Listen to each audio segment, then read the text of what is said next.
qanday xotirlaysiz? Yaxshi odam edilar. To'g'risi hamda endi yaxshi degan yaxshi.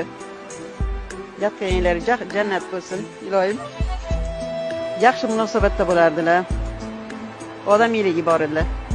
Men yaxshi ko'rardim birinchi prezidentimizni. Yoshlarimizga yaxshi sharoitlar yaratib berdi. Yomon deyishga haqqimiz yo'q. Menga armon bo'lganda bu narsa. Men so'rashaman deb niyat qilardim. Olamdan o'tib ketdim joylarga. Yaxshi inson bo'lgan. 25 yil begonaga prezident bo'ldilar. Yaxshilarga mustaqillik, ko'p narsani qilib berdilar. Ular jannat bo'lsin, yaxshi odam edilar. Islom Karimov to'g'risidami? Islom Karimovdek odam bo'lmaganida biz mustaqil bo'lmagan bo'lardik. Ruslarga qul bo'lib yashayotgan bo'lardik. To'g'risida откровенно gapiradigan bo'lsak, shu kunlarga yetkazishimizni, shu kunlar ko'rishimizga sababchi Karimov bo'lgan. Men u odamni faxrlanaman, qaysi yurtga borsam ham. Qaysi yurt odami kelib menga savol javob qilsa, shu odamni ko'kka ko'taraman.